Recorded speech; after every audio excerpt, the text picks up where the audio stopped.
বয়সের সাথে সাথে আমাদের মস্তিষ্কের কর্টেক্স এরিয়া ধীরে ধীরে পাতলা হতে শুরু করে। বয়স বাড়ার সাথে সাথে যে আমাদের ভুলে যাওয়া, ডিসিশন নিতে সমস্যা হওয়া, প্ল্যান করতে সমস্যা হওয়া বা মনোযোগ না দিতে পারা ইত্যাদি সমস্যাগুলি এর সাথে যুক্ত। কিন্তু নিউরোসায়েন্টিস্ট ডক্টর সারা লাজার তার গবেষণায় দেখেন যে সমস্ত ব্যক্তি নিয়মিত মেডিটেশন করেন 50 বছর বয়সে গিয়ে তাদের প্রিফ্রন্টাল কর্টেক্স বা মস্তিষ্কের সামনের দিকের যে অংশ সেটার ঘনত্ব একজন 25 বছর বয়সী ব্যক্তির প্রিফ্রন্টাল কর্টেক্সের ঘনত্বের সমান। অর্থাৎ নিয়মিত মেডিটেশনের অভ্যাস আমাদের ব্রেনের এজিং প্রসেসকে স্লো করতে পারে। শুধু এটাই নয়, তিনি তার গবেষণায় এটাও দেখেন যে মাত্র 8 সপ্তাহ মেডিটেশন করলে হিপোক্যাম্পাসের গ্রে ম্যাটারের ঘনত্ব বৃদ্ধি পায়, যা মেমোরি এবং ইমোশনাল কন্ট্রোলের সাথে যুক্ত। সাথে এটাও দেখা যায় যে টেম্পোরোপ্যারাইটাল জাংশনের অ্যাক্টিভিটি বৃদ্ধি পায়, যা পার্সপেক্টিভ টেকিং এর সাথে যুক্ত। এর মানে শুধু আমরা আমাদের নিজেদের দিক থেকে নয়, পৃথিবীকে অন্য একজনের দৃষ্টিভঙ্গি থেকে দেখবার যে ক্ষমতা সেটা আমাদের মধ্যে বৃদ্ধি পায়, যার ফলে আমাদের কম্প্যাশন, এমপ্যাথি এগুলো বৃদ্ধি পায়। নিয়মিত মেডিটেশন করলে আমাদের এক্সিকিউটিভ সেন্টার বা প্রিফ্রন্টাল কর্টেক্সের গ্রে ম্যাটারের ডেন্সিটি বৃদ্ধি পায়, যা focus, problem solving, decision making এগুলোর সাথে যুক্ত। উল্টো দিকে নিয়মিত মেডিটেশন প্র্যাকটিস আমাদের ফিয়ার সেন্টার, অ্যামিগডালার অ্যাক্টিভিটিকে কমতে সাহায্য করে, যেটা আমাদের স্ট্রেস, অ্যাংজাইটি ম্যানেজ করতে সাহায্য করে। এবার একটা গুরুত্বপূর্ণ নেটওয়ার্কের কথা বলি, ডিফল্ট মোড নেটওয়ার্ক বা ডিএমএন। এটা সেই সিস্টেম যেটা অ্যাক্টিভ থাকে যখন আপনি কিছু না করেও ভাবতে থাকেন। অতীত নিয়ে ভাবা, ভবিষ্যৎ নিয়ে দুশ্চিন্তা করা বা নিজের সম্পর্কে বারবার চিন্তা করা। আমাদের আমি বা সেলফ রেফারেন্সিয়াল থট, মানে আমি কে, আমার সাথে কি হচ্ছে, এই ধরনের চিন্তাগুলো অনেকটাই এই নেটওয়ার্কের সাথে যুক্ত। এই ডিএমএন যখন বেশি অ্যাক্টিভ থাকে তখন ওভার থিঙ্কিং বাড়ে। মেডিটেশন ডিএমএন এর ওভার অ্যাক্টিভিটিকে কমাতে সাহায্য করে, ফলে আপনি চিন্তাকে অবজার্ভ করতে শেখেন, তাতে হারিয়ে না গিয়ে। মানে চিন্তা থাকবে কিন্তু চিন্তা আপনাকে নিয়ন্ত্রণ করবে না। নিউরোসায়েন্টিস্ট রিচার্ড ডেভিডসন যখন তিব্বতী সন্ন্যাসীদের ব্রেন স্ক্যান করেন তখন তিনি দেখেন যে তাদের ব্রেনে অস্বাভাবিকভাবে উচ্চ গামা অ্যাক্টিভিটি, যা সাধারণ মানুষের তুলনায় অনেক বেশি। সবচেয়ে অবাক করা বিষয়, যখন তারা মেডিটেশন করছিলেন না তখনও তাদের ব্রেনে গামা অ্যাক্টিভিটি তুলনামূলকভাবে বেশি ছিল। মানে দীর্ঘদিন মেডিটেশন করলে আমাদের ব্রেনের কাজ করার ধরন বদলে যেতে পারে। আমাদের ব্রেন ওয়েভগুলোর মধ্যে বিটা ওয়েভ সক্রিয় থাকে যখন আমরা পুরোপুরিভাবে সচেতন, চিন্তা করছি বা প্রবলেম সলভিং করছি। অর্থাৎ বিটা ওয়েভ আমাদের প্রোডাক্টিভিটির সাথে যুক্ত।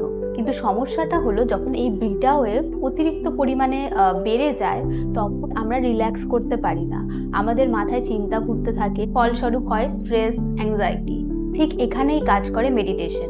মেডিটেশন আমাদের ধীরে ধীরে ওভার অ্যাক্টিভ বিটা স্টেট থেকে আলফা স্টেটে যেতে সাহায্য করে, যেখানে মন শান্ত কিন্তু সচেতন থাকে। আলফা ওয়েভ বাড়লে আপনি ভেতর থেকে রিল্যাক্স অনুভব করেন, সাথে সাথে ফোকাস এবং মেন্টাল ক্ল্যারিটিও বাড়ে। আরও গভীর মেডিটেশনে গেলে থিটা ওয়েভ সক্রিয় হয়। থিটা ওয়েভ আমাদের অবচেতন মনের সাথে সংযোগ তৈরি করতে সাহায্য করে। এটি সৃজনশীলতা এবং ইমোশনাল হিলিং এর সাথে যুক্ত। নিয়মিত চর্চায় এমনকি ডেল্টা ওয়েভও উন্নত হয়। ডেল্টা ওয়েভ গভীর ঘুমের সাথে যুক্ত এবং এটি শরীরের হিলিং এবং ইমিউন সিস্টেমকে শক্তিশালী করার সাথে যুক্ত। তবে অভিজ্ঞ মেডিটেটররা জেগে থেকেও এই গভীর বিশ্রামের অনুভূতি পেতে পারেন। আর সবচেয়ে উচ্চ স্তরে মেডিটেশন গামা ওয়েভও বৃদ্ধি করে, যা উচ্চ মনোযোগ, শেখার ক্ষমতা এবং গভীর সচেতনতার সাথে জড়িত। নিয়মিত মেডিটেশন কর্টিসল বা স্ট্রেস হরমোনকে কমাতে সাহায্য করে, ফলে শুধু মাইন্ড নয় বডিও কাম হয়।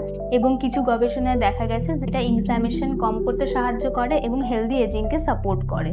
শুধু তাই নয়, মেডিটেশনের সময় যখন আমরা ধীরে ধীরে শ্বাস নিই এবং ছাড়ি তখন আমাদের প্যারাসিম্প্যাথেটিক নার্ভাস সিস্টেম সক্রিয় হয়ে ওঠে।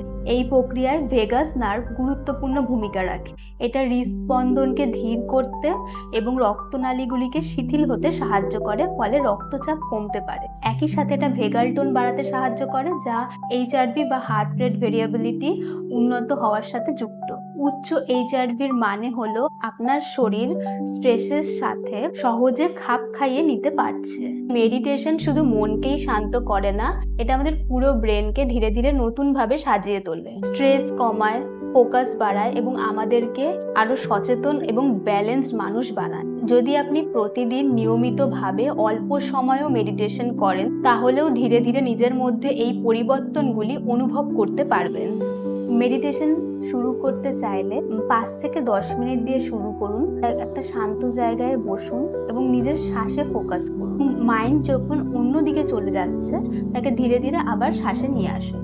কিন্তু সবকিছুরই একটা সঠিক পদ্ধতি এবং একটি সঠিক পরিমাণ আছে। যেমন আমাদের সুস্থ হতে ওষুধ লাগে, কিন্তু ডাক্তার যদি একটা ওষুধ দিয়ে বলে যে যত ইচ্ছে খান, তাহলে কি আপনি সুস্থ হয়ে যাবেন নাকি অসুস্থ হয়ে পড়বেন? ডাক্তার রোগ বুঝে শুনে ওষুধ এবং তার ডোজ ঠিক করেন। ঠিক একইভাবে মেডিটেশন সাধারণভাবে উপকারী, কিন্তু সবাই একই রকম অভিজ্ঞতা পান না। অনেকের ক্ষেত্রে শুরুতে কিছু অস্বস্তি বা ইমোশনাল ডিসকমফোর্ট হতে পারে, বিশেষ করে আপনার যদি severe anxiety, panic attack, PTSD বা ট্রমাটিক কোনো এক্সপিরিয়েন্স থাকে, কিংবা আপনার যদি অ্যাক্টিভ সাইকোসিস, সিভিয়ার ডিপ্রেশন, সেলফ হার্ম বা সুইসাইডাল থট থাকে। এইসব ক্ষেত্রে মেডিটেশন আপনার সমস্যার সমাধান না হয়ে উল্টে আপনার সিমটমসগুলো বাড়িয়েও দিতে পারে। তাই এইসব ক্ষেত্রে একা মেডিটেশন শুরু না করে একজন বিশেষজ্ঞের পরামর্শ নিন এবং প্রপার গাইডেন্সের মাধ্যমে মেডিটেশন প্র্যাকটিস করুন। তো আজকের ভিডিওটি এখানেই শেষ করছি। দেখা হবে আবার পরবর্তী ভিডিওতে। সবাই খুব ভালো থাকবেন। ধন্যবাদ।